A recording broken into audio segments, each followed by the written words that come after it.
What's going on, my people? We live. We gotta get everything right with the shot, and then we gonna move and groove. We're gonna come over here. All right. We're gonna boop boop. All right. Our angle is good. It's decent angle.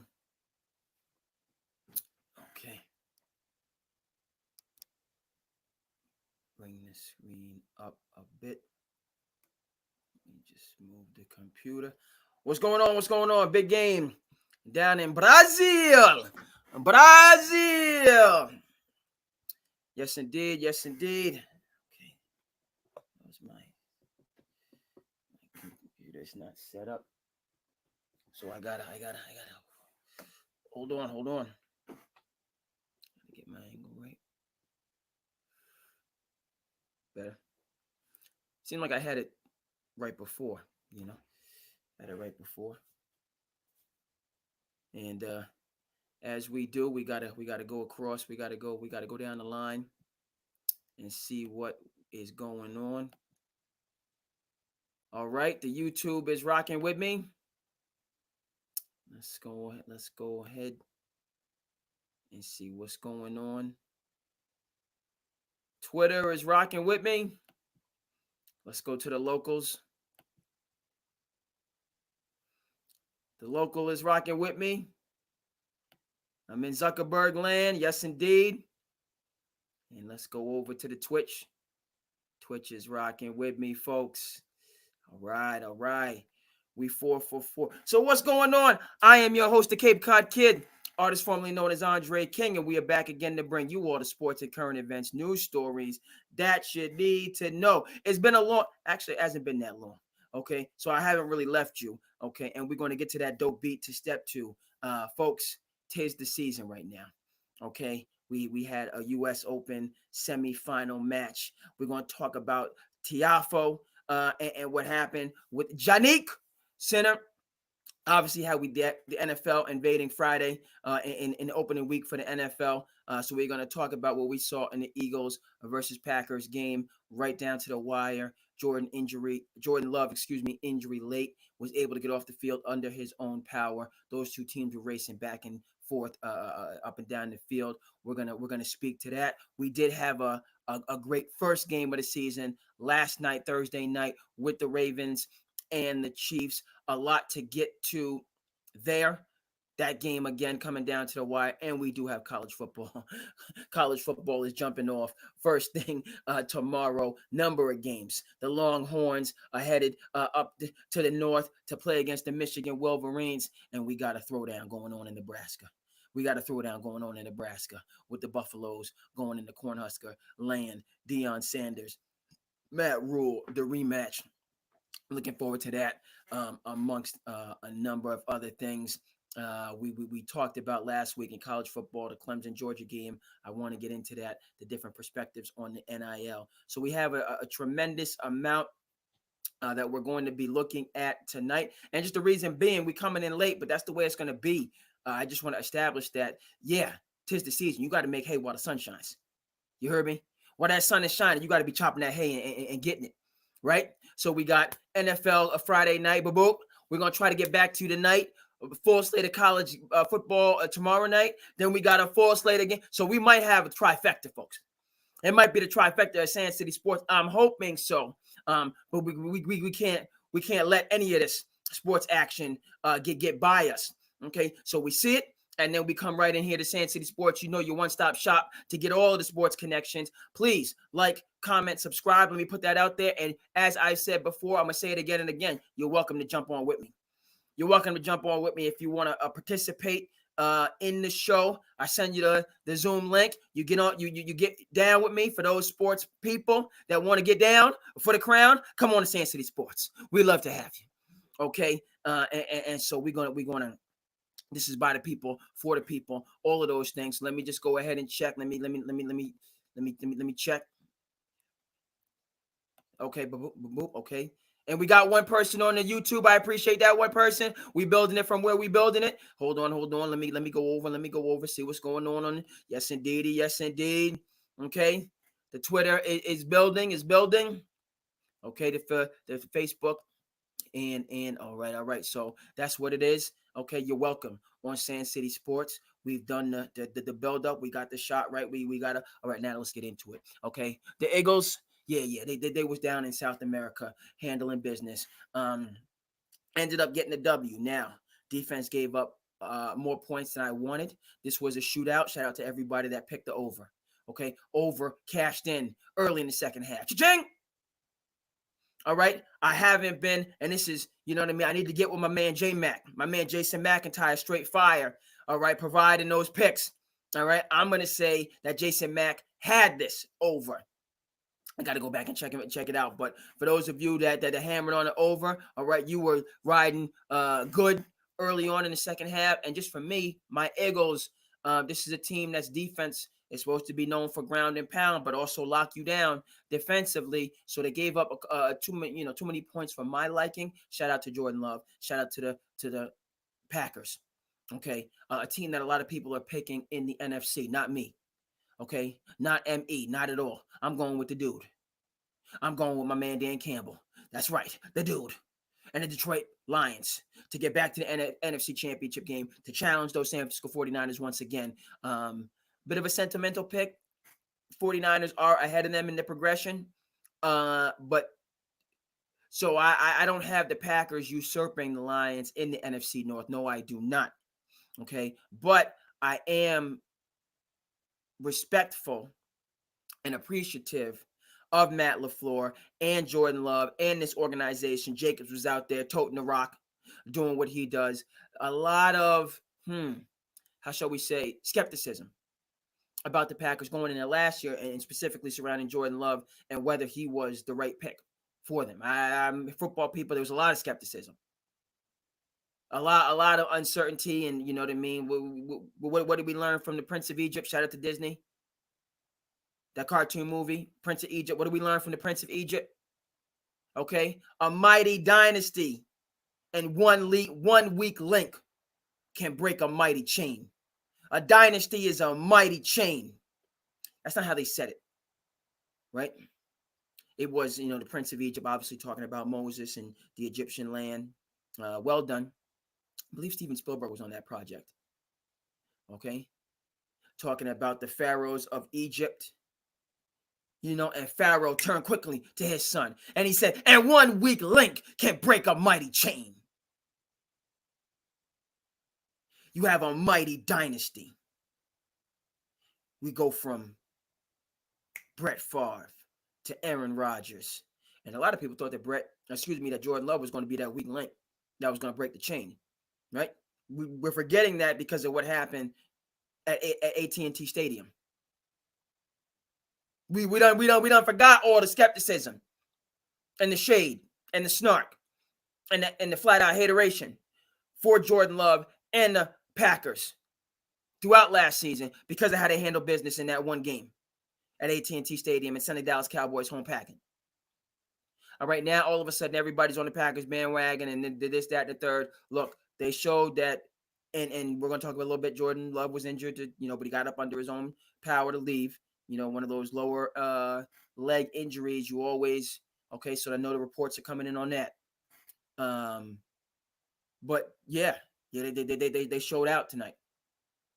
And I would have picked the Eagles to kind of slow them down, lock them down. Okay, let's factor in that there was some concern and some talk about the turf, that it was slip and slide out there, that it was a skating rink. This is something that the basketball people know, particularly that it happens in the summer for the hoopers out there. When that humidity is super high, that condensation gets onto the basketball court. You can't keep your balance. We experienced that in our men's league. Shout out to the 3 league. Shout out to the 3. Let me shout out to the 3 league. Oh yeah, men's league basketball on the Cape and Islands. Yes, love my my shirt, my gear. We made it to the championship, lost in the championship. To the back-to-back champion now, Team Jules, Team Wareham. But it was another great year. This is a league that's been continued. We had a great commissioner, my man A. Rose, started the league and built it up. It was the academy for many years, and he did a great job. And now David Robinson, who's over there at CCA, holding them down. Continued it. I was able to help out, and we had a great men's league. Shout out to the 3 league. Shout out to men's league basketball. But we're speaking on that condensation, folks. That gets on the basketball. People know what I'm talking about. It's no good. It's terrible. You got to get the fans. If you got central air, put the central air on. You got to get rid of it. There's no getting rid of it tonight in Brazil. That field was slip and slide. Combination of combination of grass and turf, and we spent $1 million money over here. They ain't spent enough money. Because couldn't get no grip. So that contributed to the track meet and the high score. Okay, duly noted. But all the way, we're talking about the Packers. Yeah. This is one where trust the process. Mr. Goodenkoest, hope I pronounced that right, their general manager. Remember, he came into the press conference when him and Aaron Rodgers was going back and forth, and there was a lot of it was some words, and he wasn't the most well thought of person, Mr. Goodenkoest. Apologize for the pronunciation. Shout out to Wisconsin, the Packers, the Bears. Shout out, you know what I mean? But I'm just that's how I feel about the Packers. Now everybody's on the bandwagon, right? You've seen those memes about who's there for the journey and then who's there for the success. Now it's on the success side. Everybody's patting them on the back, and everybody believed from day one. All I'm saying is when they were going through the negotiations with Aaron Rodgers as he was moving out, and as they were building, instituting, bringing in Jordan Love, a lot of people had a lot of question marks. And as they went through last season, they were under the radar and didn't expect much. They were supposed to get mollywopped by the Cowboys and be up and out of there. Okay, in one game, one shining moment, everything changed. The narrative, all right, the viewpoint of them, and they showed, hey, that they're going to be a team in the NFC. The NFC is wide open as far as I'm concerned. It's wide open. AFC is a juggernaut. NFC is wide open. The Packers going to be one of the teams in the mix. Show well tonight. Respect. Okay, now we got to come over to my Eagles. I said my Eagles. My. Before I go into this, please, if you're watching, like, if you feel the need, comment. Most certainly, comment even more than like. Tell your boy. I'm the Cape Cod kid. Tell your boy what's going on. Do you like this? Do you like that? Do you agree with this take? You know what I mean? Get involved.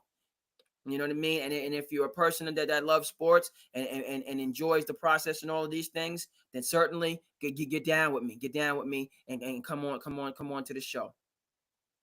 Okay, close this. What's going on my premium? My show, and then hold on. Let me make sure that my. Okay, we still live. We still live on the on the YouTube. I can't. Okay, we got.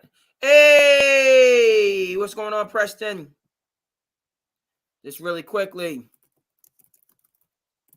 Preston. Okay, good. I'm able to get back, and I should be able to see. I don't know why I can't see that commentary. Can I? Again, I'm getting on my technology, but I appreciate and respect. I hit the chat in the all right. Go over to Twitter, see what we're doing on the Twitter. Facebook is Facebook, and Twitch. So we're on across the board. All right, folks. Now we got to move over and talk to you about the Packers. I talked to the people out there in television land. Now we got to move over to these. Okay, hold on. So I see live record. Okay, it's live. Okay.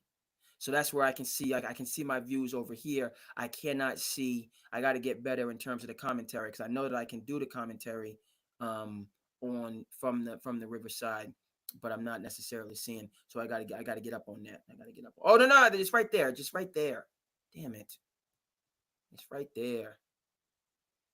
Boom, it's right there. I can see it. But when I go to my chat, some of the other things go. We appreciate you, Preston. Respect. Okay. So now I'm getting up on my time. All right, I'm just technical difficulties. Mark me down. All right, if this was the Olympics and I was doing like gymnastics, that would be deductions because I'm this live, but then I'm doing all this technical stuff, deductions. Let's get to the doggone Eagles, my friends. Okay. Your boy Saquon, they wanted to play with his money. They wanted to play with my man Saquon's money. They playing with the skill position players' money right now, folks. Okay? Shout out to Saquon Barkley. You ain't gonna play with my Skrilla. You ain't gonna play with my bottom line. You ain't gonna play with my generational wealth. You ain't gonna play with my career earnings. Shout out to Saquon Barkley. 3 touchdowns in the first game for the Eagles. All right. And so that in and of itself. So first of all, respect. All this analytics that's going on, and we gonna save $1 here and give $1 over there, and this player, and he done had 3 more carries than what the survey says. So we're gonna jump into his pockets and take his money. Saquon wasn't having none of that. You're gonna pay me my value. You're gonna pay me my money. Almost had a hiccup on that. So it's gonna be very interesting. I'm from Jersey, proud Jersey person. Born in Summit, New Jersey. Shout out to Jersey. Grandfather still living in the greater New York area. Okay. Shout out to my grandfather. Very fortunate and privileged to have him in my life. Spoke to him today. World War II veteran. Yes, I said it. Very fortunate to have him in my life. Okay. But I'm proud to be from the Garden State. And being from the Garden State, I rock with, because I have family in Philadelphia as well. Aunts, cousins in Philly. So the Eagles are my team. Right, I'm not Eagles are my team in the NFC, and now grown up, I just have an affinity for the Jets. I'm not a diehard Jason McIntyre Jets fan, but I have an affinity for the Jets. But this is what it is for me. So when we talking about fly Eagles fly, when we talking about the Eagles, right there's history on that, and we discussed this before, going back to Randall Cunningham, coming all the way back. All right, so now let's talk about Saquon and what we're seeing today. I'm happy for him. I'm happy for the Eagles. It looked like this was a great match, and based on the results in game 1, all right, three TDs, and just storming up and down the field. Now, shout out to the Packers. The Eagles had a chance to put it away with the tush push and the goal line, and the Packers did. I thought Saquon was going to get it done down the stretch on the goal line, and it was going to be done. It was going to be over. Okay, so that, and even beyond Saquon, they just, you know what I mean, the tush push, I don't really like that, you know what I mean, but the quarterback sneak that the Eagles have mastered, I thought that was going to be the end of it. But Packers got to stop, and then they gave them some chance to win the game. But when we're talking about the Eagles, Saquon shining bright, this offense generating, shining bright, even beyond the field, it just seems like, you know what I mean? And again, but this Eagles team, their identity is fortified. Hurts, there was talk about him being injured last year, comes into this year fully healthy. They did lose Jason Kels, who's balling right now in his second career, 100 millies that him and his brother got from Amazon for their podcast. Respect. He was a good dude when he played, and he's moving on to his future success. Respect to him. But questions about the Eagles' offensive line, and can they retool and continue to do what they do? But you know what I mean? I love to see when people, you know what I mean? You don't want to pay me my value. You want to go back and forth with this foolishness. I'm taking my talents where they're going to be respected, appreciated, and put in a position to flourish. And so that was the case with Saquon. Folks, I have to now make the correlation, and I'm going to come back to the Eagles. This is a lot of my confusion, I think is the word. And I think that confusion's strong. Folks, the Baltimore Ravens have a similar dominant running back that started off the game dominant, but wasn't able to continue that in the course of that game. And yes, the Ravens lost to the Chiefs. And we're gonna talk about that. And they lost. They was close down the stretch, but the Chiefs, kind of had this game in control.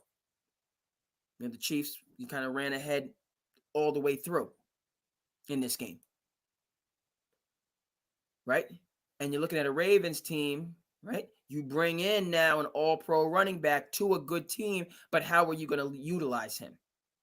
Why does Saquon Barkley have 3 touchdowns and Derrick Henry only has the 1 touchdown, which he got on the first drive? Why doesn't Derrick Henry have 2-3 touchdowns, right? And again, coming from the basketball tradition, not coming from the football tradition, what you're hearing is like a Derrick Henry. This is a running back that you got to feed him the rock. He's got to get 15, 20 carries. Doesn't matter if it's 8 men in the box, 9 men in the box. He's a battering ram. That's how he operates. He's going to get stronger as the game goes on. All right, I do know this about football. Offensive linemen love to run the ball. They love to be going forward and delivering the punch rather than coming back in protection, and guarding the throne. I do know that about football. Offensive linemen prefer to put you on your behind. The Trent Williams of the world prefer to you know what I mean? They can do both. But if they had their druthers, we're gonna put it on you. We're gonna do this 3 yards in a cloud of dust. Up in here. Okay. And so the Ravens, my take, and not just me, they're having a bit of an identity crisis in terms of how they balance Lamar Jackson, MVP, okay, and then Derrick Henry, solid running back, and their identity as a running team. And how there's that balance between, just going from the gun and then, going from under center, and finding, right? When the Ravens won the last Super Bowl, their offensive coordinator was Jim Caldwell, who went to Detroit after that and did a great job. But then Detroit ran him out, and they haven't had success since. Ran Jim Caldwell out of town, right? In Detroit. And then now they're finally having success with the dude, Dan Campbell, but it's been over a decade. Specifically, remember with that Ravens championship team and in that game on the road at Baltimore, we specifically remember they're going to run the ball on first down. We're going to run the ball on first down to set up other things. We're going to stay committed to the run. So with the Ravens, right, that's, they have to, in my view, that's only the first game, and, but it can't be, this is the nonsense we get to in basketball. It can't be a my turn, your turn. That's not going to work. Lamar Jackson and Derrick Henry need to be on the field a majority of the time, making it work. In terms of the touches and so on and forth. And you just have to remain committed to the run. Along with spreading it out and letting, playing from under center, calling those audibles, right? I mean, again, coming from the basketball tradition, but that seems second nature. If you have 9 people in the box for Derrick Henry, even if you are under center, then just audible out of that. 8, 9 in the box means on the outside, we got single coverage for Zay Flowers and Andrews, the tight end. I think I got that right. Correct me if I'm wrong on there. Mark Andrews, Baltimore Rave, right? These guys have single coverage. As my man Shannon Sharp said, and Nightcap is on right now and popping. We're not trying to go, we no illusions about going head-to-head with Nightcap. But yeah, man, we coming at you when we striking when the iron is hot. Games just got over, so we doing the SandCity. Getting that, boo-boo. Yeah, so I got no shame in my game, right? That concept coming from Nightcap with Uncle Shay and Chad Ochocinco and how they building it up.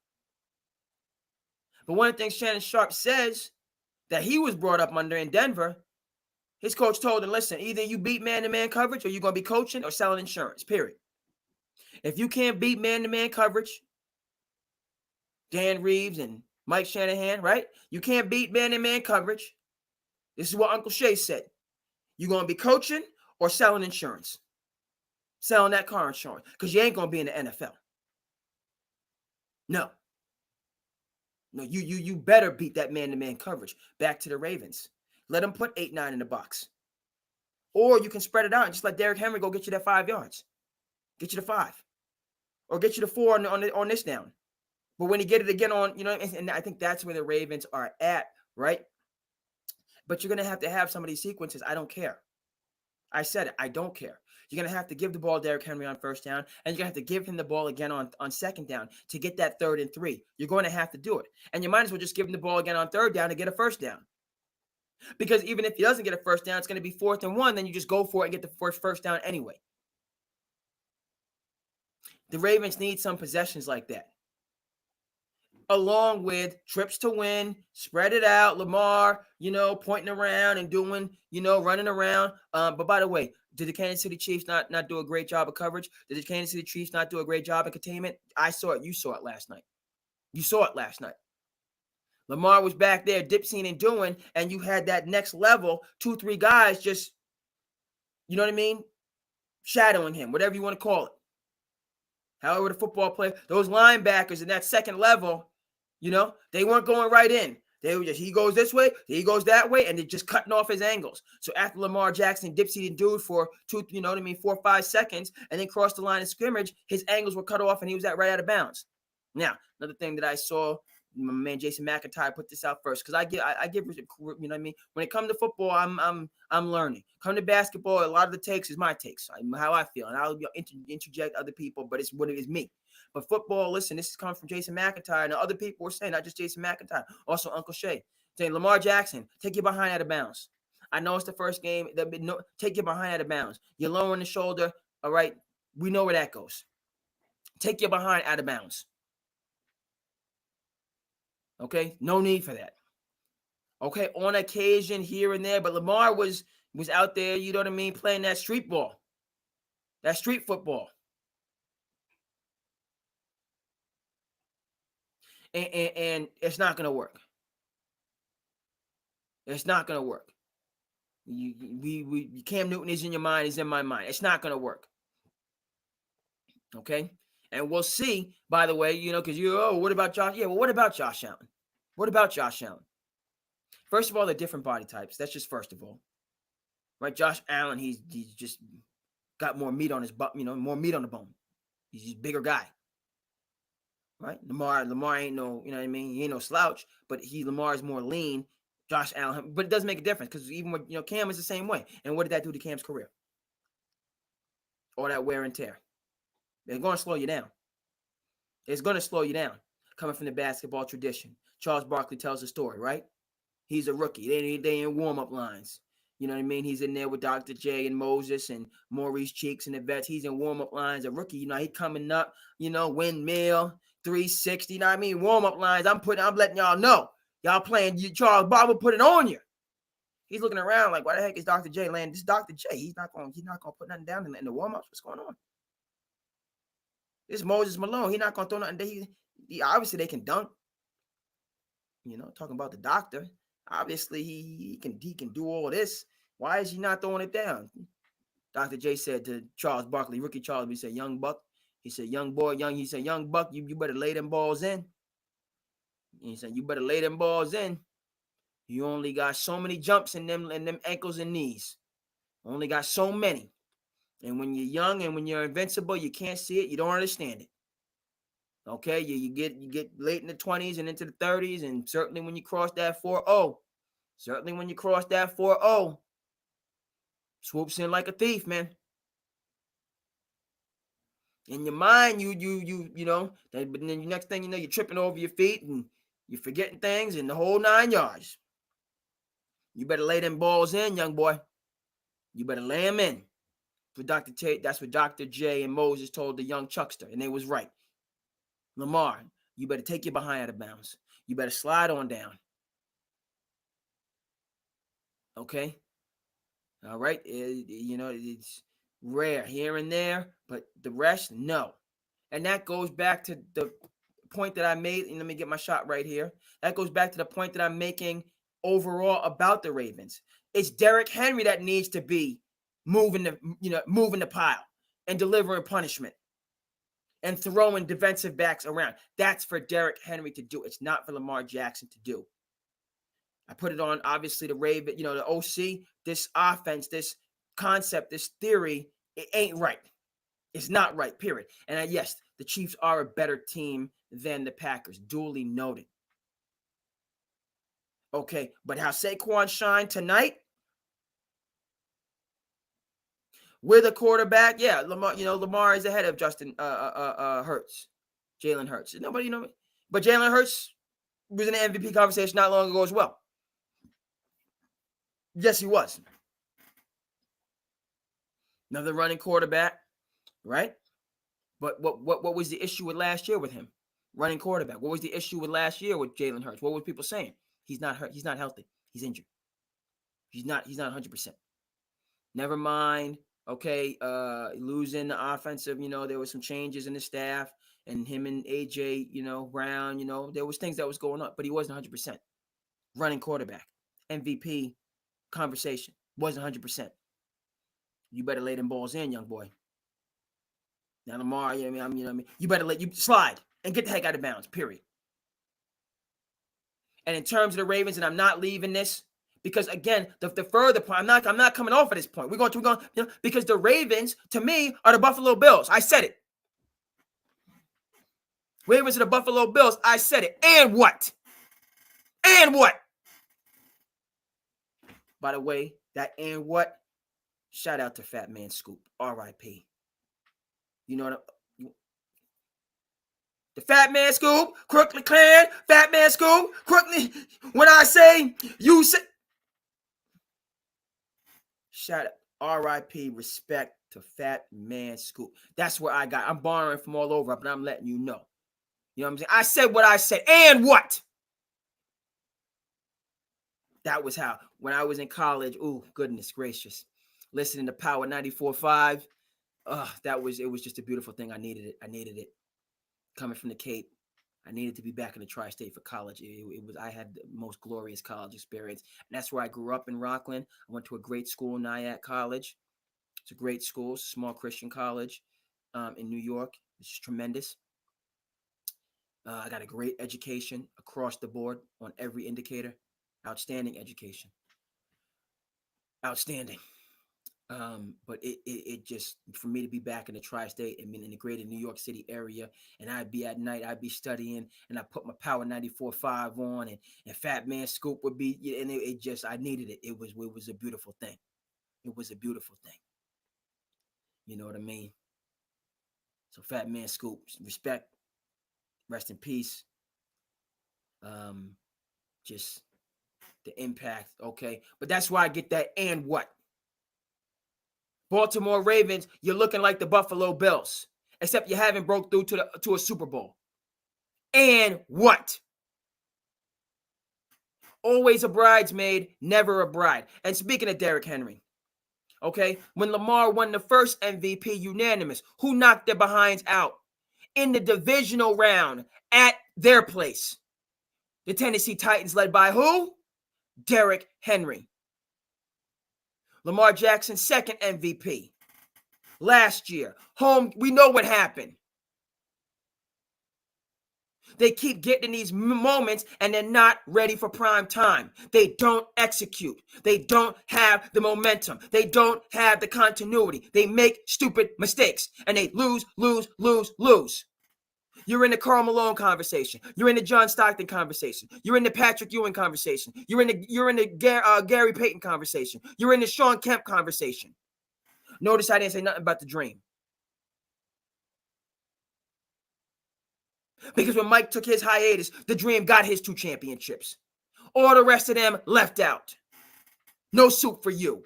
No soup. And that's where the Ravens are going.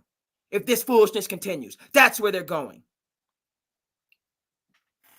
If they don't get these things in line, all right? Yeah, the Ravens and Lamar and everybody's a Hall of Famer and everybody, nobody, you can't criticize. No, I'm saying you're right at the doorstep. You've never broken through. Kansas City got a Super Bowl that should have been your Super Bowl. It should have been a spread the wealth thing last year. They already got a couple Super Bowls. Now it's time for the Ravens to get they one. The Eagles got they one Super Bowl, right? It's time to spread the wealth last year, but it didn't happen. And it's not going to happen for this team. Get these things in order. You got the lightning and you got the thunder. You need to corral them both. And what this also gets to, all right? What this also gets to is that we're not talking about, or I haven't heard, your man Andy Reid is on one side. The chess master, the Zen master, okay? I get the Harbaughs confused. Jim is the coach of the Ravens. I gotta double check that. Jim is the coach of the Ravens. John. Jim is on the Chargers. My bad. I was going on a rant. I didn't even get the names right. That's somewhat disrespectful. My bad. I apologize. I'm sorry. John is the coach of the. Andy Reid has your number. He's got your number. Got your number. John, you're one of the best coaches in the league. Nobody disputes this. Okay? You have the Super Bowl from back then. Yes. But these further opportunities with Lamar, you've made the transition from Flacco to Lamar. Ozzie Newsome, front office, culture, character, first rate, all of that stuff. No Super Bowls. You keep going against Andy Reid. And it's a Usain Bolt, Justin Gatling situation. It's a Usain Bolt, Justin Gatling situation. Huh? That's what I said. The Chiefs are Usain, the Baltimore, Justin Gatling. Justin Gatling couldn't get no gold medals while Usain was on the throne. Couldn't get none. No 100, no 200, no 4x1. You ain't getting nothing. You shut out. Had he been without, he could have had 2-3 gold medals. He could have been talked about in the same breath as a Carl Lewis and these great American sprinters. He was in the Usain Bolt era. Now, he did break through and get a gold once Usain left. But during the three-peat, 08, 12, and 16, no soup for you. No soup for you. That's what the Chiefs are doing to the Ravens. And it's not just the Chiefs because the AFC is a monster. It's not just going to be the Chiefs. Yeah, the Texans are coming. Yeah. Chargers. Yeah. Jolton Joe back. We're going to talk about the game in Foxborough on Sunday. We're going to talk about that. Because Jamail's going to have them boys ready. But I think Jamar Chase might have to be on the field. And T. Higgins, even if they're not, obviously, you know what I mean? Now, wouldn't that be something that if the Patriots can steal one with a shorthanded Bengals team with Joe Burrow coming back? I'm saying it's a possibility. Now, it's not like a hot, you don't have your two best weapons and your quarterback is coming off of an injury. So but right? So respect to Gerard Mayer. We're going to talk about him and how I feel that he's going to take the baton and get the Patriots moving in the right direction. But back to the Ravens. Right? Nobody as great as Charles Barkley is in his next career, and he's just, inside the NBA. It's the last season of it, and it's going to be but the Red Rock and the NBA and NBC is coming back. So times change. All right. Charles Barkley should have a ring. Right? What do they say? You have a problem with discipline? You don't want to do certain things? That's me. I'm talking about myself right now. I'm talking about me. You don't want to live up to your calling and your talent and your skill. You want to live where you want to live comfortably.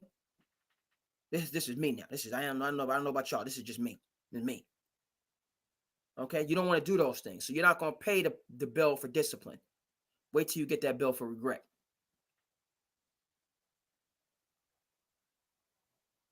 You don't want to pay the bill for discipline. We don't want to pay that bill. I don't want to pay that bill most times. Now I'm getting a little bit older. I done got some receipts. I done got some payments for regret.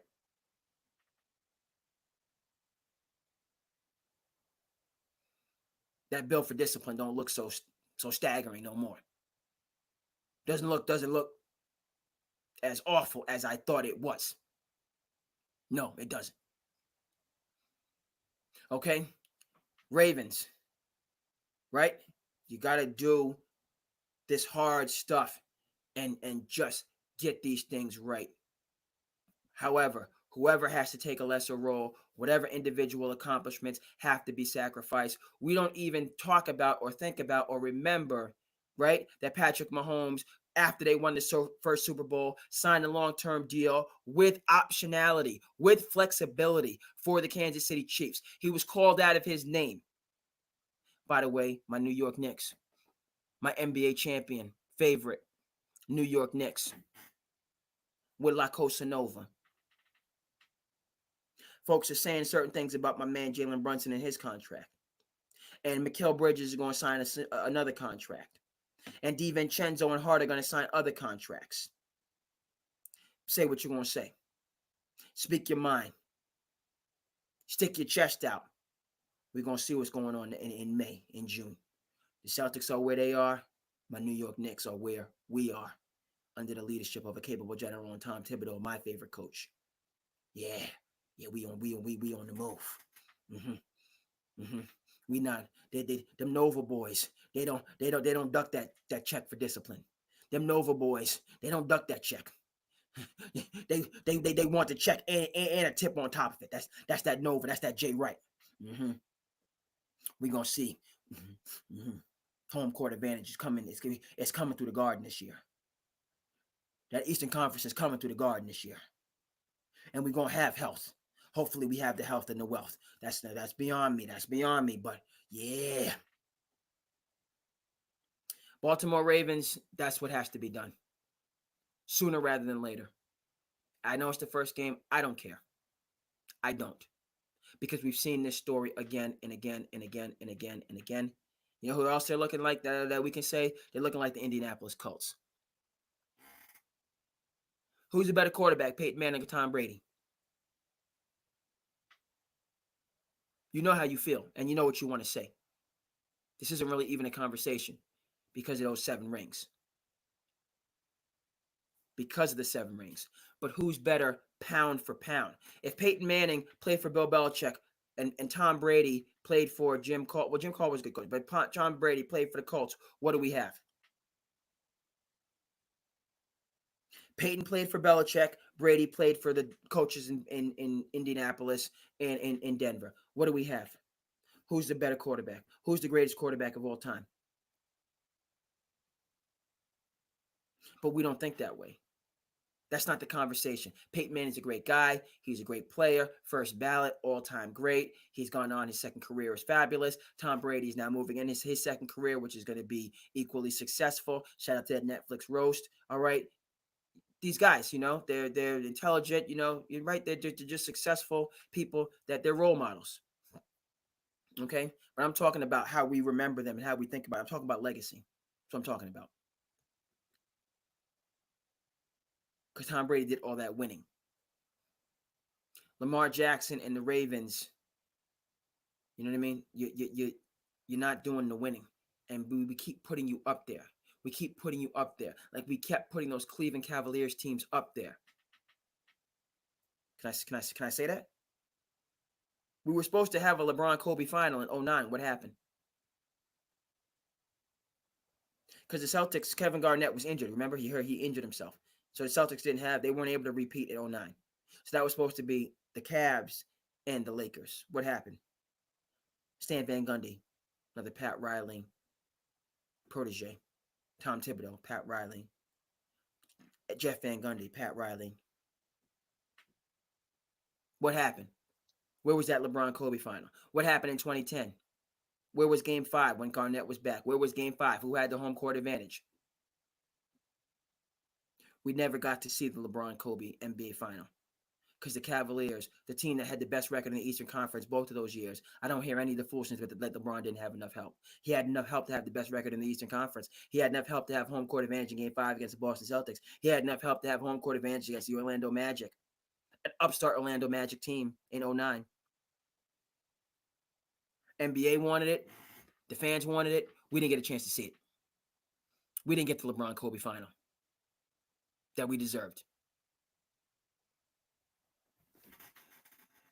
Because a good team could not break through, would not break through.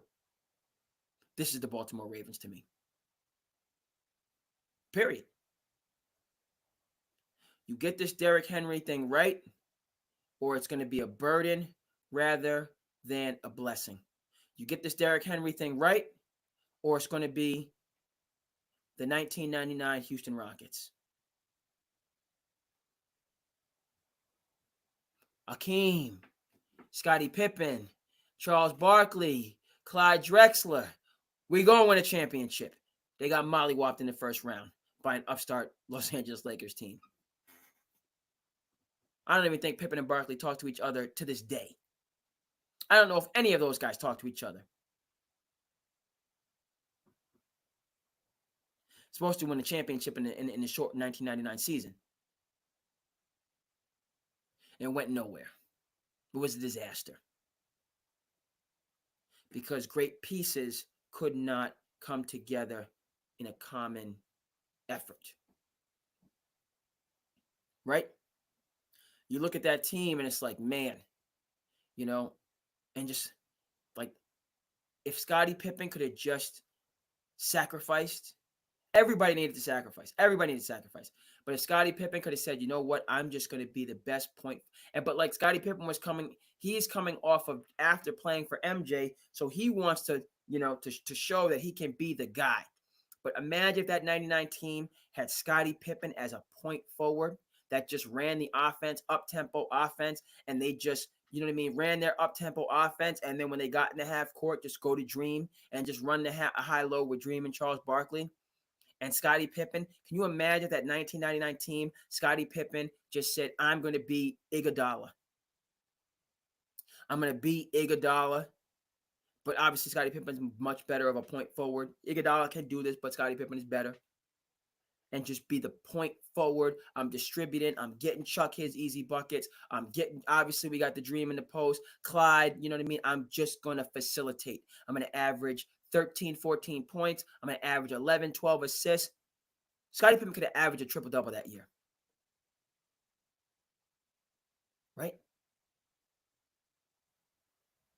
That's what they need. I don't care what any, you know what I mean? Frankly, Rudy Tomjanovich could have, you know what I mean? That's what they needed. They needed one of those, and it was really a big three, but you can throw Clyde. Clyde was older. Clyde would have been willing to, because he was older when they brought him in for the 95. So he was getting, you know what I mean? And he might have even been there in 99. Let's go back and check that roster. But Pippen had to just be the glue guy and just do all of the little things and don't worry about you know what I mean? We didn't have player efficiency back then. So you wouldn't have been able to see, you know what I mean? That's why Draymond Green is getting $25, $30 million, no questions about it. Has job security, can say whatever he wants, can kick people wherever he wants, can call people out their name, averaging a triple single. Draymond can be Draymond, averaging a triple single. Why? Because we understand how he impacts the game, playing the right way on both ends of the floor all the time. Just because he doesn't average double-digit points, get double-digit rebounds, have double-digit assists, that doesn't, we can now quantify what his presence on the court means to winning. We couldn't do that in 99. Even if we couldn't do it with the numbers, just eye test would have shown it. Scottie Pippen needed to be the point forward. That 99 that's when Barkley could have got his championship. Period. It was oil and vinegar with those three. We know what happens. So this Derrick Henry on the Ravens situation, back to my Eagles. My Eagles. Okay? It was Jalen Hurts. It was my turn. We going with the hot man. Saquon, tonight's your night. Then tonight's your night. Period. End of story.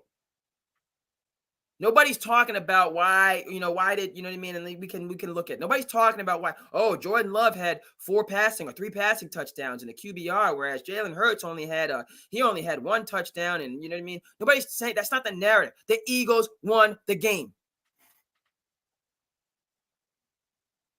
Jordan Love might have more appealing whatever statistics.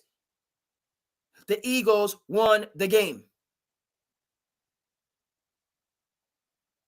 Okay, as people say, nobody remembers that Tom Brady, the first couple Super Bowls was just a game manager. We just say Tom Brady, 7 Super Bowls.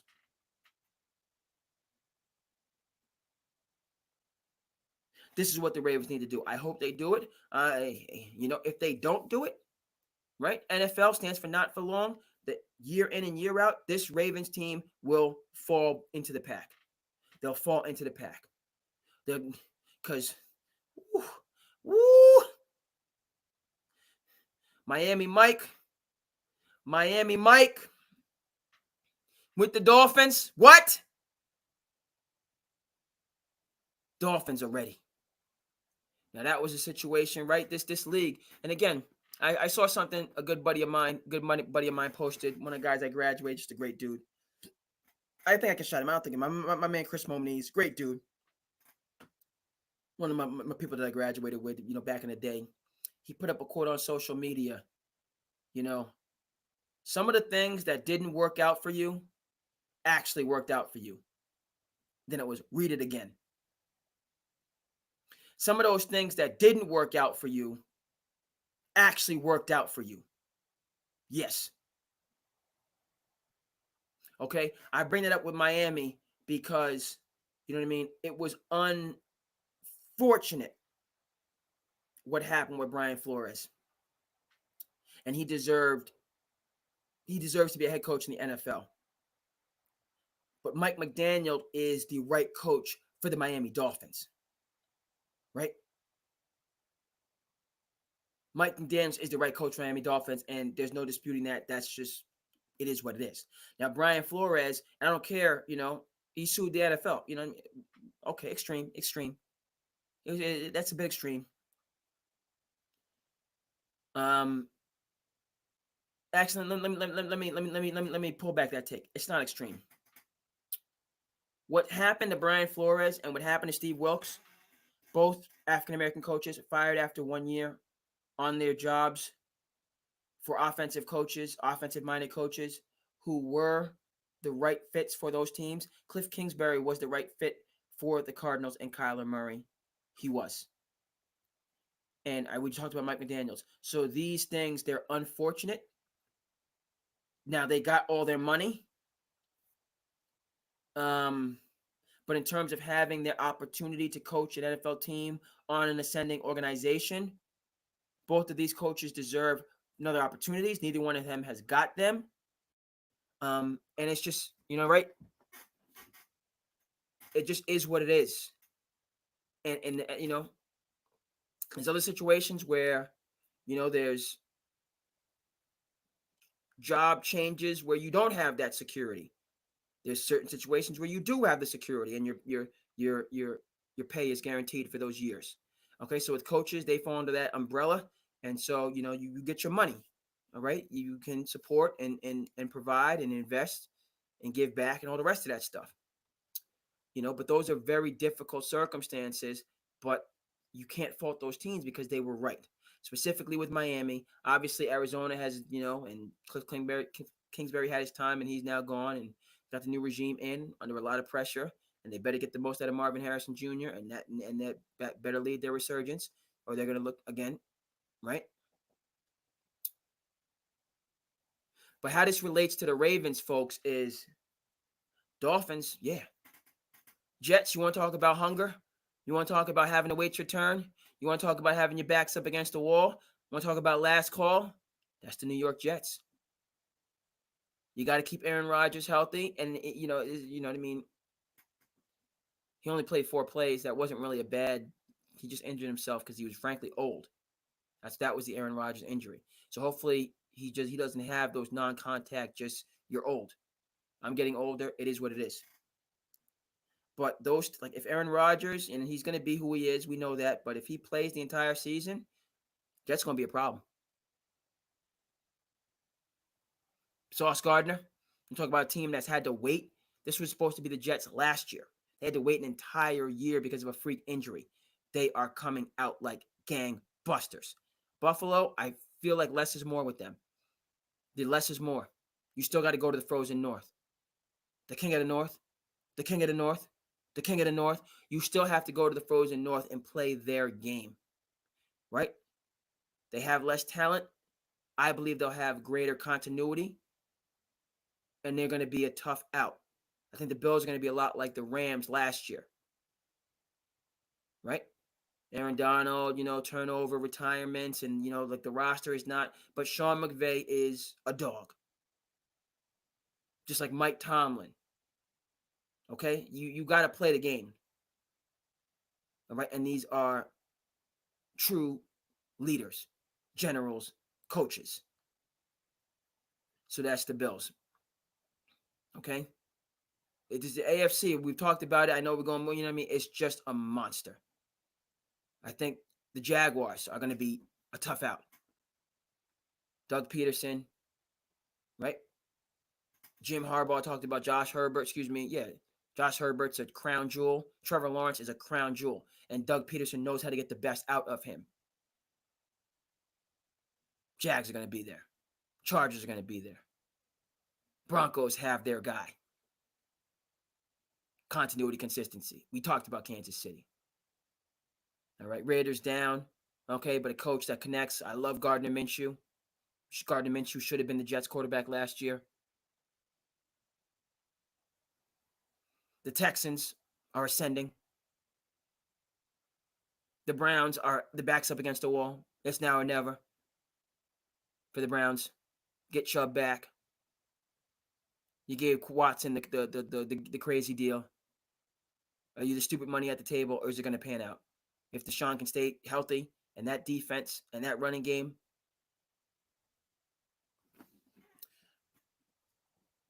Ravens, you got to get this. And it's only the first game, and I don't care. It was an opportunity. The Eagles had an opportunity to showcase tonight. What's the narrative going to be tomorrow going into an action-packed day of college football? And get your rest. It's the weekend and all the rest of that stuff. What's the narrative? You know what I mean? Eagles, toast, Saquon and like this team, right?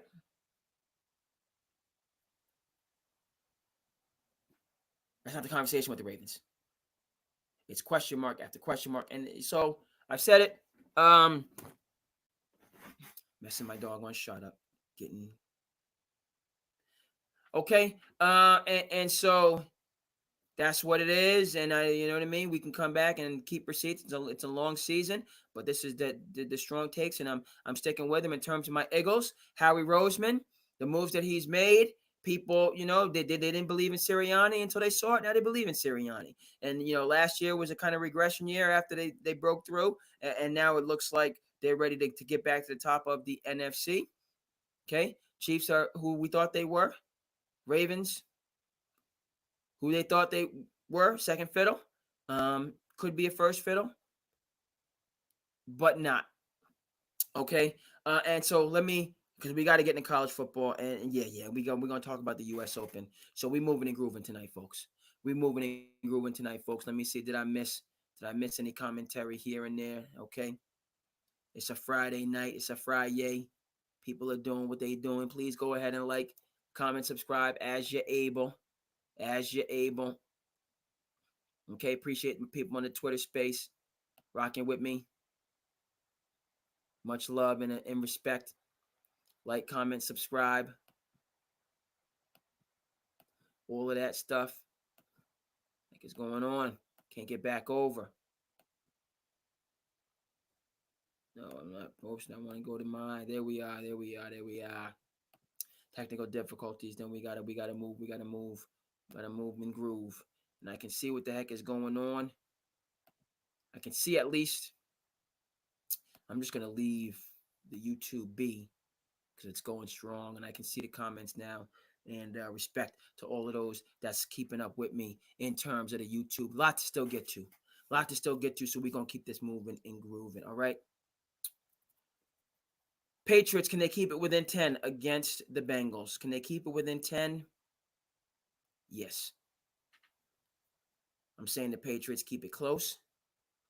I'm saying Jamar Chase is going to play. T. Higgins is going to play. We don't want no, you know what I mean? Easy. No. We people show up to see a ball game. Let's have a ball game. Okay. Friday Night Lights kicked off tonight. You know what I mean? It was first night, nice weather, and some teams and some players showed out. Let's have a ball game. Okay. So the Patriots, I'm picking them to keep it within 10. I know there's been, a lot of, because we don't know who's going to play, so on and forth.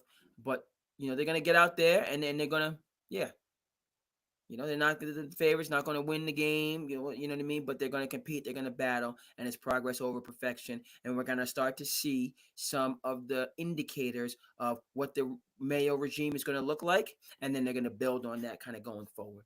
Okay, it's lambs to the yeah. It's the jungle. They're going into the jungle. Okay, being much nicer if the Patriots are in the NFC. They're in the AFC, absolutely loaded. So they're going to take their lumps this year. They're going to take their lumps. Okay, but I'm saying they're going to do it in a way that's dignified. They're going to do it in a way that's competitive. They're going to do it in a way that's progressive.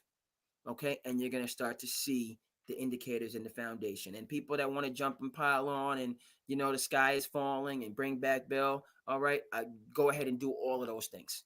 All right, and then we can throw in some shade. He's a newer coach. He's a coach of color. He does things differently. I'm here for all of that. Okay, what D'Amico Ryan has done with the Texans, we got a guy in Gerard Mayo who's going to build a similar foundation and get this team trending back in the way that they need to be. Okay, I said it again. So they're going to lose, but it's going to lose by single digits. And Joe Burrow, kind of coming back. Yeah, how do I feel? Just with Jolton Joe, we can't have another injury. Joe, you got to get through the season healthy. You fool me once, shame on you. You fool me twice, shame on me. He missed the first season with injury. He missed last, so 2 out of his 4 years, 5 years, he's missed with injuries. He came into the league injured, having injuries in college. Joe, TB12 method, whatever you do in the postseason, not taking these hits, not taking these sacks, obviously slide, so on and forth. We got to get through the full season. Okay, that I think is even more. The Bengals, they're will they are they at the top of the conference? No, in my opinion. Are they going to be a tough out and make it to a divisional round? Yes. But number one thing, Joe Burrow needs to be healthy. None of these non-contact, types of situations. If you have to wear that massive brace, go back and look at how Dan Marino played his last seasons. Right when I was, I didn't know a young Dan Marino. I knew the older Dan Marino who was still out there balling. Okay, I didn't know the young Dan Marino that broke through in year 2. All right, and coming out of Pittsburgh and just this everything, phenom of a core. I didn't know that young that Dan Marino. By the way, also playing in like the real, an era of where quarterbacks were just talk about lambs to the slaughter. And how tough you had to be to play quarterback in those days for all these different rules. And he was out there slinging it, modern day offense with old world physicality. Please.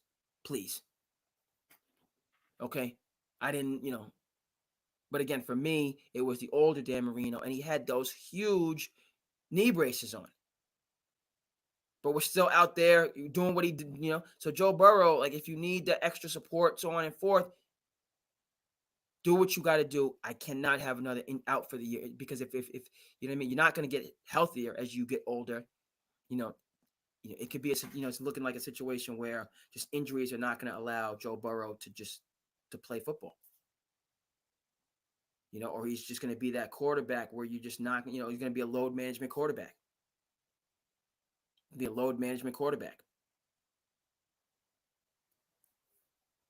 Need to see him make it through this year completely healthy. All right, we're going to do a lightning round just again in terms of the NFL. My Patriots, and I talked about the other teams. Really excited for the Chargers team in Harbaugh. So that's, you already know. D'Amico down in Texas. Teams to watch. Really excited. Sean Payton. Okay. Right? The millions and millions, the Walmart money that you got. Right? You give up 70 points again in year 2. Can't blame that on Russ. Cannot blame that on Russ. So Sean Payton, it's time for you to earn your pay. Caleb Williams. All right. You have the Bears in a conference where I got you right. The Bears in the NFC, like Caleb can make some noise. He can make some noise, and I hope that he does. And then we'll just conclude. 49ers have elite front office. They have elite coach. They have elite players. It's there for them this year to get back and get over the hump.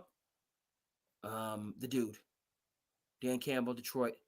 I don't want them to be a flash in the pan. I want them to stay and remain in the conversation and get back to that NFC Championship game to challenge those 49ers, folks. Okay, we got college football, and then I'm going to conclude with the U.S. Open. A lot to get to with the U.S. Open.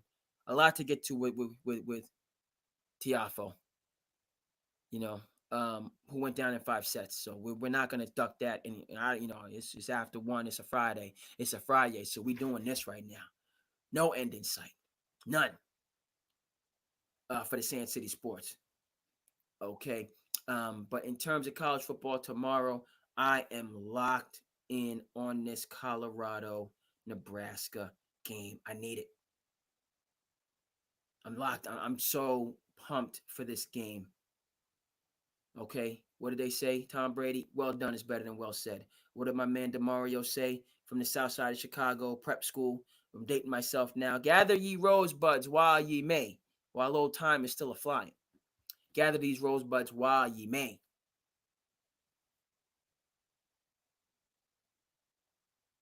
Almost lost the connection. My prep school days, I got that.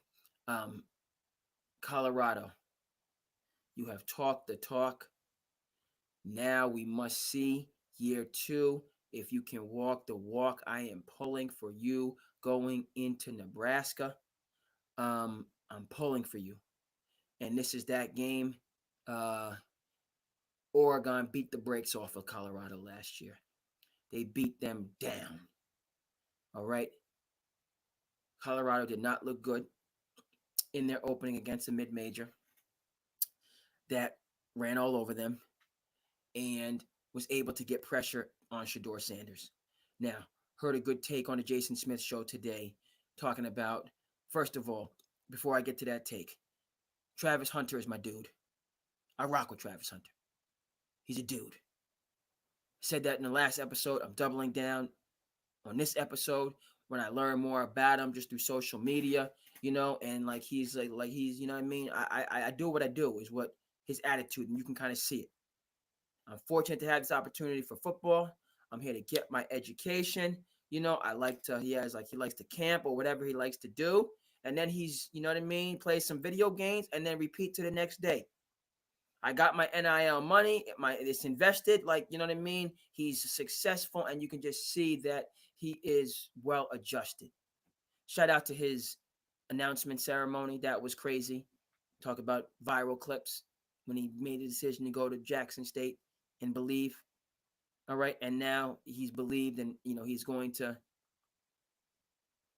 be a lottery pick in the NFL draft next year. And they're saying Shedeur Sanders is right there with him, going to be a lottery pick. And the take that I have to borrow from Jason Smith, that's honest. And we speak about Lamar. Shedeur Sanders cannot spend this whole season running for his doggone life. He can't, so, right?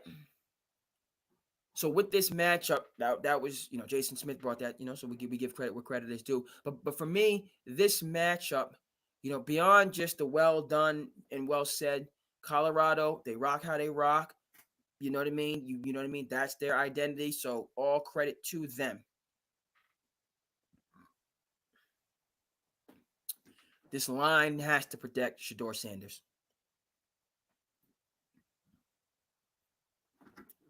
I don't care how you do it. If you got to have, you know what I mean? They have to protect Shedeur Sanders, period, end of story, to give him the time. Travis Hunter out there balling. Horn, their other, you know what I mean? Like these guys, but that's going to be the question. Now, defensively, I just think this team, as I said, Colorado, they're like the USC of last year, where they're going to just try to outscore teams.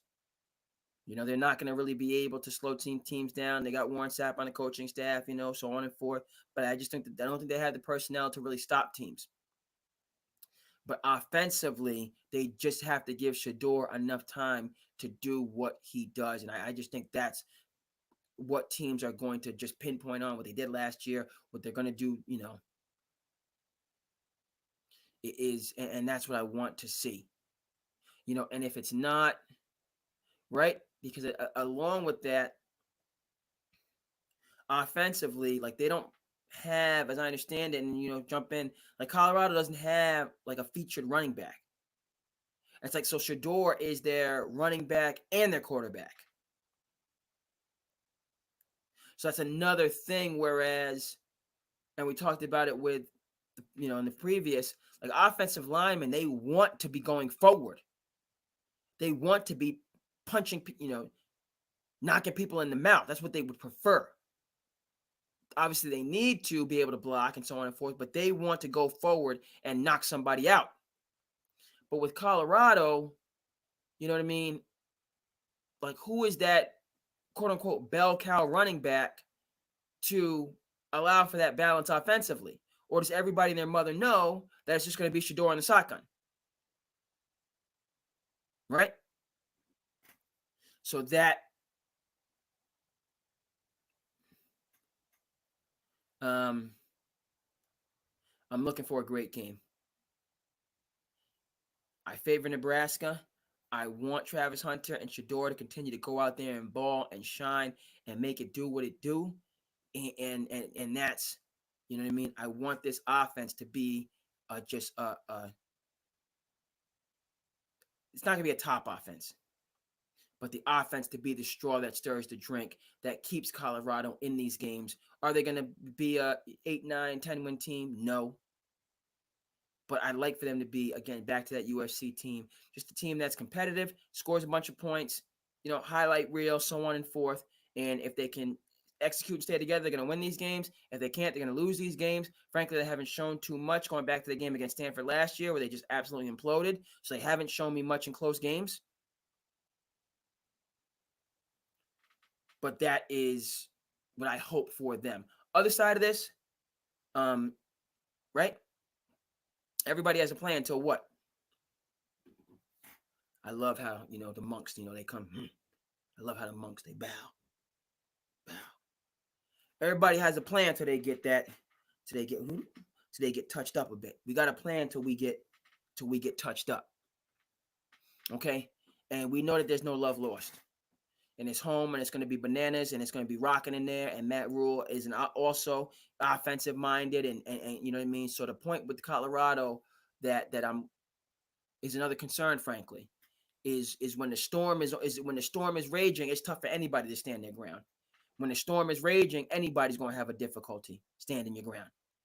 But this Colorado team, all of this turnover, the reports that are out there about the culture around the organization, the further things that's going on in terms of censorship of journalists and the Fourth Estate, are they going to pull together when the storm is raging? Because when you don't pull together when the storm is raging, that's how you get absolutely embarrassed like they did against Oregon last year. Absolutely embarrassed. Stanford was a game they should have won. That Stanford came back. The Oregon game, like we're going to embarrass you. And we know that in college football, there's no love lost. So we're going to score 80 points. Yeah. Yeah, we you know what I mean, rankings and all the rest of that stuff. Once we got you down, we ain't going to be no mercy rule. So with Colorado, that's how I want it to be competitive. I want Travis Hunter to shine. I want Shador Sanders to shine. I want this offensive line to regain and to be respected. Okay, I hope they have the game plan to be able to do that. They are going to have to run the ball, even though, just to give yourself some balance.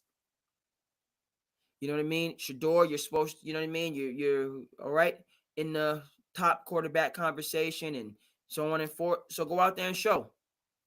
Obviously, he needs the line to give him the time, but that established, go out there and show Shador why you're a lottery pick. We know Travis Hunter's a lottery pick. Joe Horn and the other, I want Colorado to be able to play their game. That's what I want. On the other side from Nebraska, that's been quiet. Had them real ones move. Had them real ones move, folks. You heard them real ones move in silence. Nebraska, they've been moving in silence, but they hungering for tomorrow. They hungering for tomorrow. So Nebraska gonna come out and they you know what I mean, and don't let them boys get loose. Don't let them Cornhuskers get loose. They think Tommy Frazier's out there on the field. You running the don't let them get loose. Because this thing could be an absolute rout going the other way. Okay, a couple other matchups that we need to talk about. Texas going into Michigan. Advantage Texans. Advantage Longhorns. I respect Steve Sarkisian, what he's done, gone in there and got that program running, got that program right. Got him, to the, got him back to that Mac Brown level. So there's been a number of coaches between Steve Sarkisian and Mac Brown, and Steve Sarkisian has them there. Fascinating thing for me with the Texas Longhorns. It's fascinating. So I picked them. My favorite to win Michigan. Also, but Michigan, obviously they got the championship and now it's a new regime, so on and forth. This was something that was brought up. It's ridiculous the coach doesn't have a contract. Period. End story. I thought about it for a second, and he's a coach, and I didn't put the as I do a quick aside. I didn't really put the word out to people about this. I mean, it is a little bit late, and everybody has different schedules. I mean, they can, I just thought about that. The reason I didn't put the word out to folks is because I just think a lot of folks, even though like I got people that's on the West Coast that might be able to jump on, but I didn't put it out there as much to my East Coast folks that might have wanted to, they might be up late. It's a Friday, maybe it's a Friday night, so they might be up late. Back to the Texas Longhorns. No. So we're gonna come back to Texas, Michigan. It's bananas. The coach doesn't have a contract. Period. And I know he's the guy after the guy. He happens to be an African American coach, and I know, right? Because it took Michigan a long time to get Harbaugh to come back, and then it took Harbaugh some time to get it running right. To the point where he could beat Ohio State and win a national championship. Like that took the better part of a decade. The whole process from Harbaugh coming to town to Harbaugh getting the brakes beat off of him by Ohio State to being competitive with the Buckeyes to beating the Buckeyes to win a national championship. It took the better part of a decade. And he's Jim Harbaugh. Okay, so now the guy after the guy who's not Jim Harbaugh, we're not going to give you 4, 5, 6 years. You know what I mean? It's going to be a shorter deal. I get that. But this deal should have been done. Right? John Shire is the guy after the guy. He's Mike Krzyzewski's handpicked successor. He's brought in Cooper Flagg. He's a favorite to bring in Cameron Boozer. Right? Like it's rolling right. They made it to the Elite Eight, lost to an in-conference opponent in NC State. Coulda, woulda, shoulda broke through the Final Four last year. It's trending in the right direction. But John Shire had the job security and the support. So why does, let me look up the coach's name. Why does the coach from Michigan,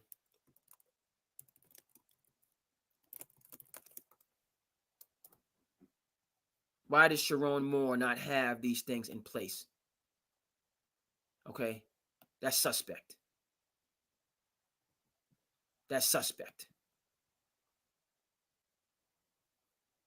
Okay. So get that done. 3-4 year deal, whatever the case may be. He has to show and prove.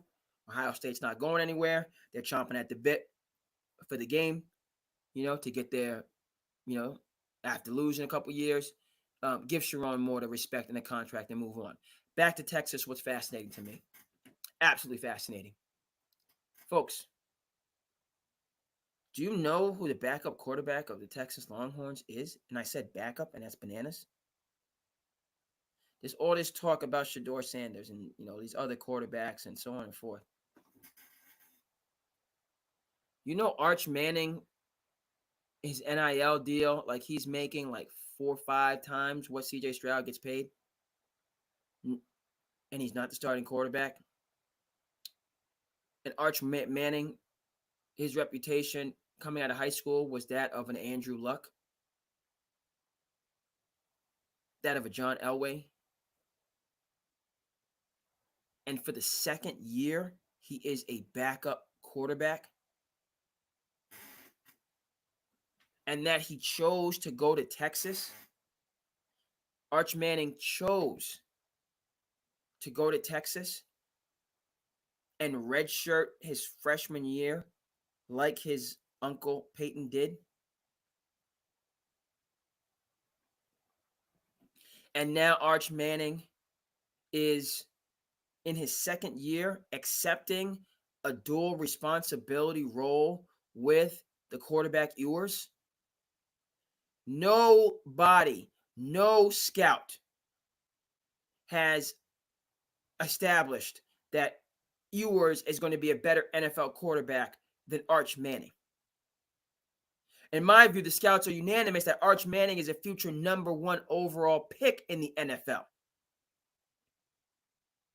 And yet, a future number 1 overall pick in the NFL from the same genealogy as Eli and Peyton Manning is going to accept a lesser role and trust the process in the midst of his development en route to that fame and fortune. This is a story, folks. This is a story. All right. Now, what to me, I think Texas, right? They have 2 first-round NFL picks at quarterback and 1 future number 1 overall pick in Arch Manning, who's ready to shine and who you'll see tomorrow.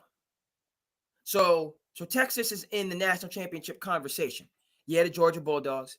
Yeah, the Ohio State Buckeyes. But Texas, in terms of offensively, their capabilities, to me, and Ohio State, yada, yada, yada, and these teams are loaded. But folks, Ohio State don't have Texas resources. Georgia don't have Texas resources in this modern day world of paying players. They don't. And that's a fact. Neither one of those schools is going to outspend the Texas Longhorns when it comes to college football, period. So for all the talent that the Georgia and Texas has talent. And then they have this secret weapon in Arch Manning. So I just think offensively, Texas is a dark horse to win it this year, for sure. Now let's come to Arch Manning and the proof being in the pudding, right? This whole AAUization of youth sports, the professionalization of youth sports, the at all costs, shout out to that documentary, check it out. It's awesome, of youth sports. The me first, second, third, and fourth, and fifth of sports, youth, high school, college. Arch Manning, who is at the zenith of this field, this market, the most valuable, one of the most valuable players, I was going to say commodities, players in this environment with all-time DNA. Arch Manning has said, his family has said, I am going to trust the process. I am going to wait my turn more than a year en route to my future success. Anytime, this has to be included as a counterbalance to the conversation about the runaway train that is gifted athletes. As much as we talk about the entitlement and the privilege and the parents and the culture and all of those things, we need to be looking at and talking about Arch Manning and this and what is being seen here. It's unreal to me.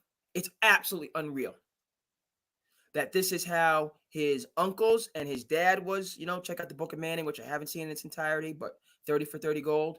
Okay, even though I haven't seen it, that I'm just going to put that stamp on it.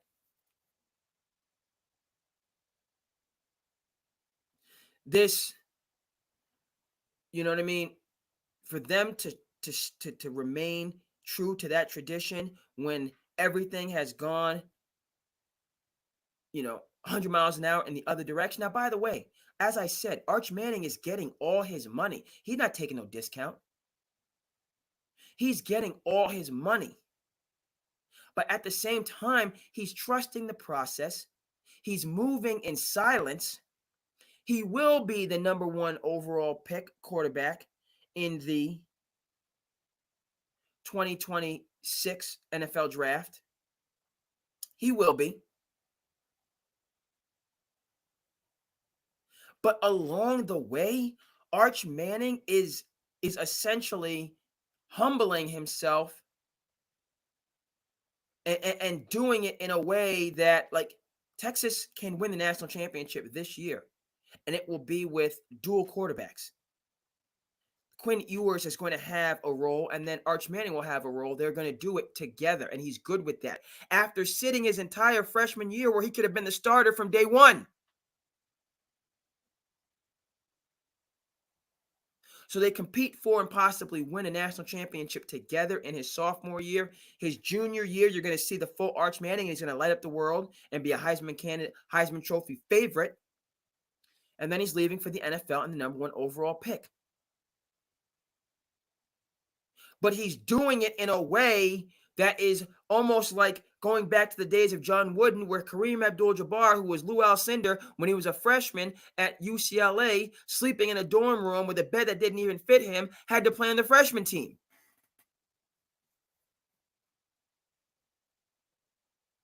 One of, if not the greatest basketball players of all time, did not play varsity as a freshman. UCLA, and I believe, that was a part of the dynasty, so they probably won the national championship. But you know what I mean? Lou, now Kareem, could have had 4 championships and finals most valuable players. He only got 3 because he couldn't get the first one. And he was good with it. And that laid the foundation for 20 years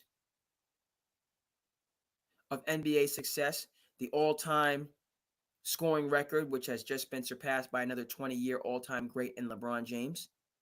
6 championships and, right? Greatness. That was the foundation. And that is what is being built with Arch Manning in a day and age where it's gone the other direction, right? Like, if Kareem had played, then Lou Alcindor, in the age of NIL, you know what I mean? He would have won the 4 national championships. He would have gotten all his money, and like that would have been how he went about it. He wouldn't have said, "Well, you know what I mean? Coach Wooden, you want me to play on the freshman team, even though everybody else is." Now, Coach Wooden wouldn't have put him on the freshman team if everybody else is playing their guys.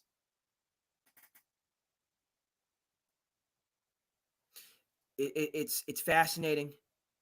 It's something that I'm talking about. Others will be talking about before long.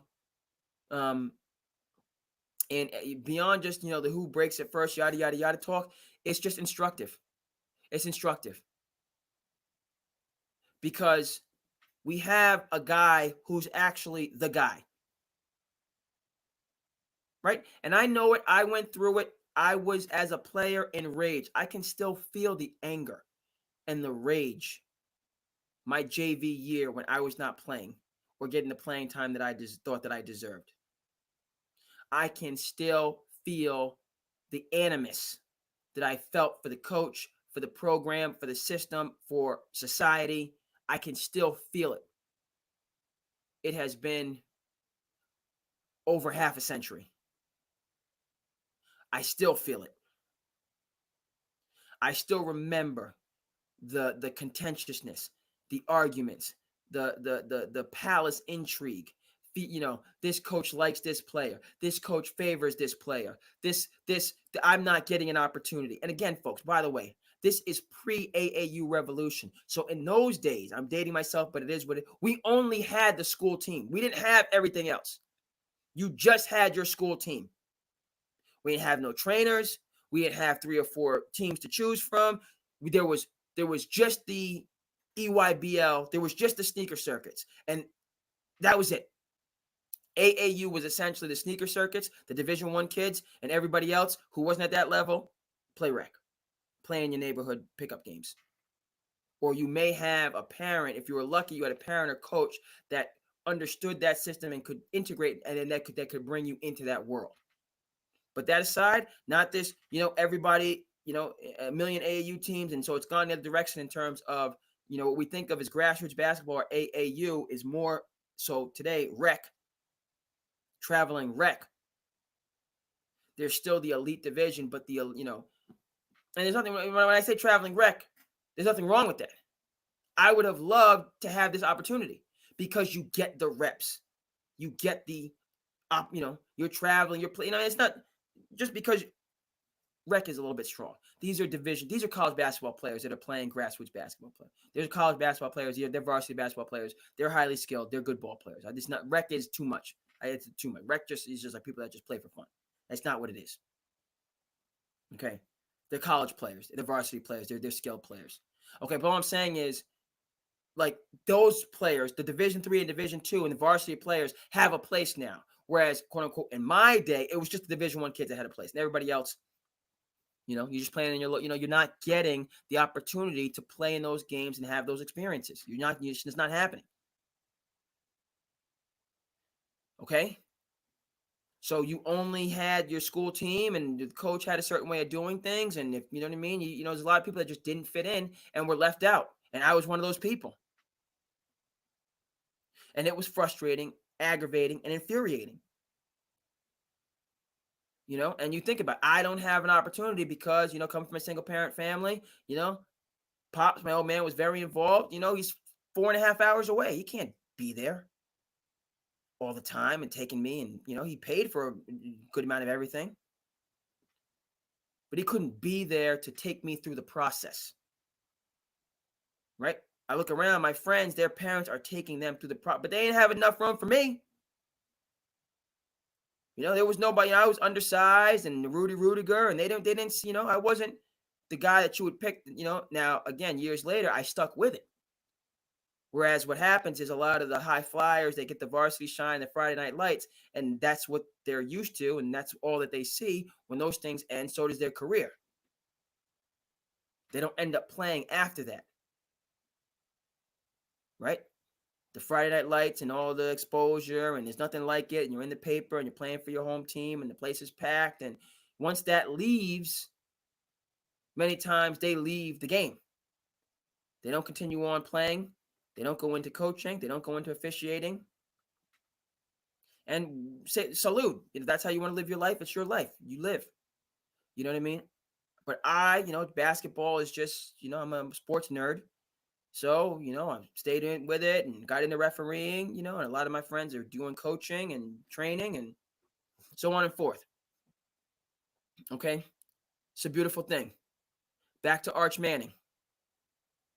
Folks, look, and the people that are in the process, AAU, you know what time it is. You know what I'm talking about. There's a lot of pretenders out there. There's a lot of promises being made. A lot of money being spent. And it's work. It's hard work. But within that, you get to a point, and you get to a point going through all this, you get to a point where you're like, me first. I got to look out for number one. Nobody's going to look out for me. I got to look out for number one. Okay. And you can get like that. And I understand the self-interest part of it. You have to have self-interest, but you also need to trust the process and understand the process. Okay. And a lot of the frustration, the aggravation, the insinuation, the accusations that go on are unnecessary. They're uncalled for, irregardless of the stress that, you know what I mean? But back to that. I said what I said. Okay. And you just need to, okay, you're worrying, you're scheming, you're staying up late, your hair's turning different colors. You just need to continue working and getting better, period. Trusting the process. That's your surefire way to have the best career possible.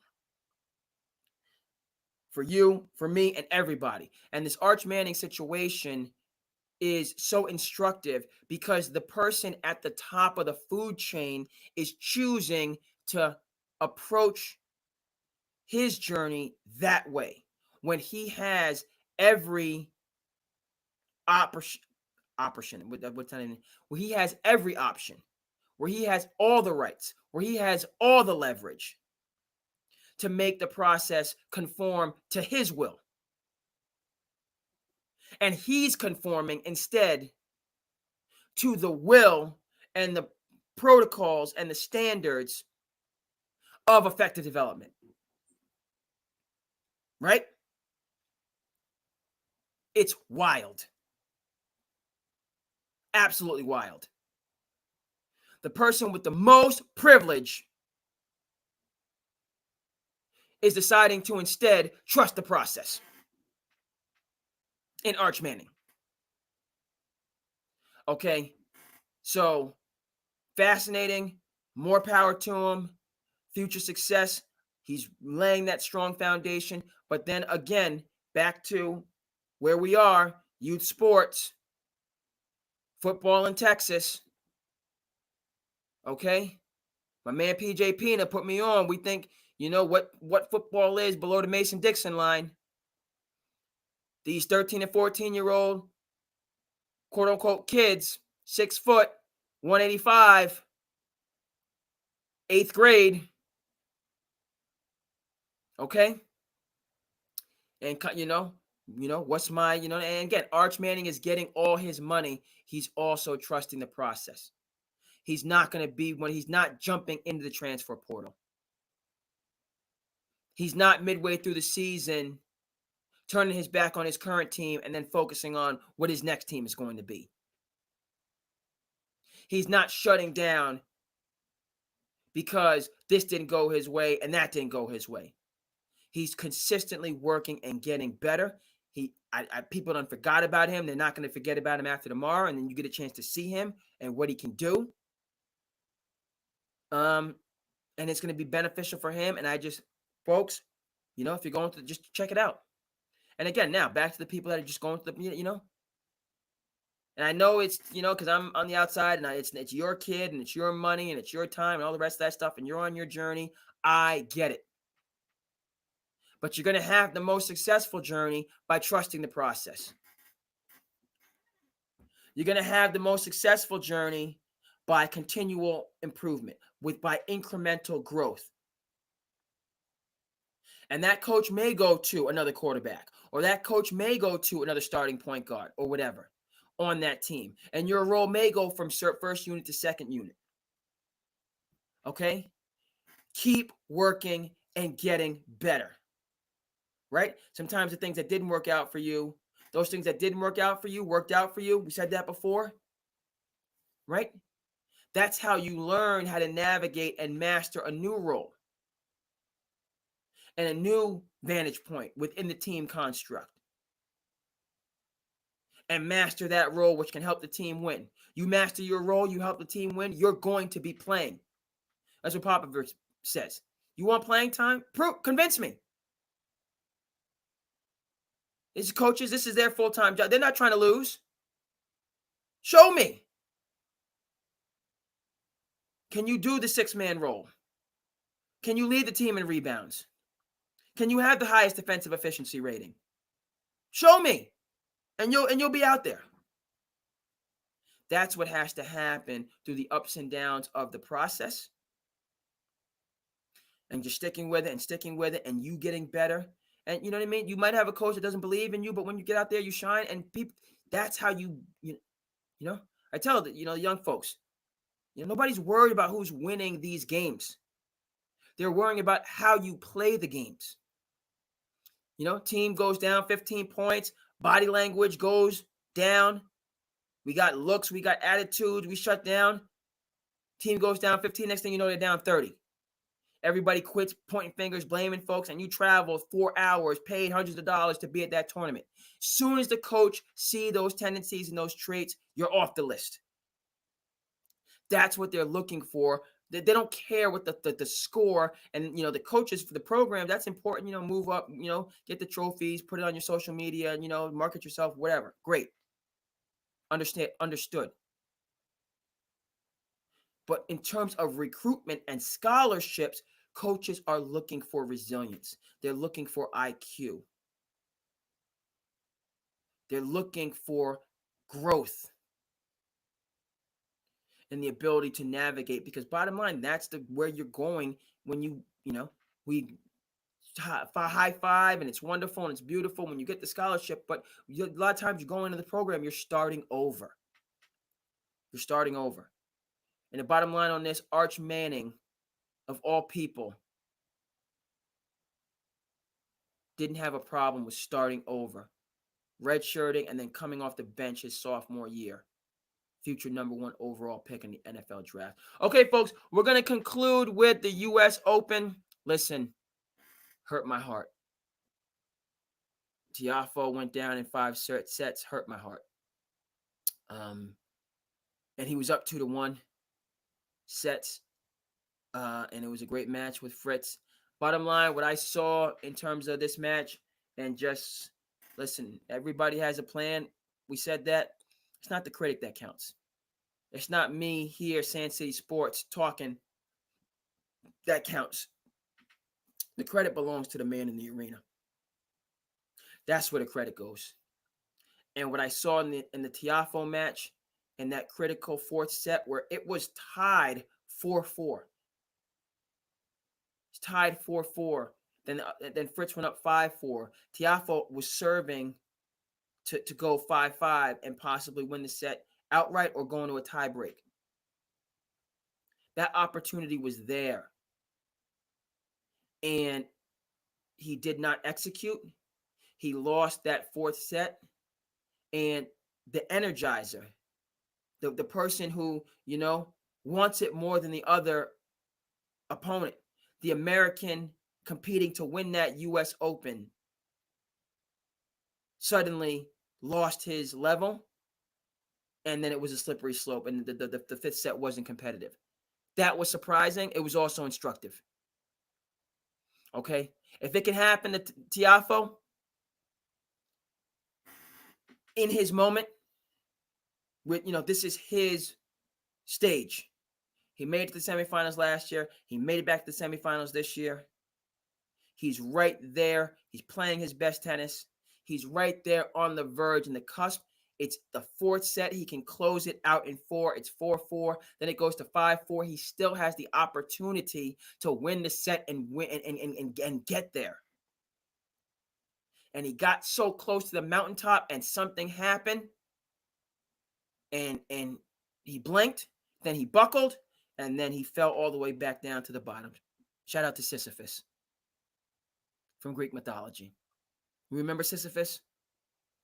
What was his punishment, folks? I'm a history person. I'm going to tell you. I've been talking to you for a while. I'm going to tell you. Sisyphus had to roll that hill all the way to the top of the hill to get it just to the top, just to the ridge, only to have it fall back down again and start again. And push that rock all the way up to the top of the hill, just so that when he gets to the point where and it falls back down. And he has to start again. That was Sisyphus' punishment. And that's what happened to Tiafoe tonight. He got right to the zenith, right there. 4-4, 4th set, even 5-4, 4th set. He's still right there to take it.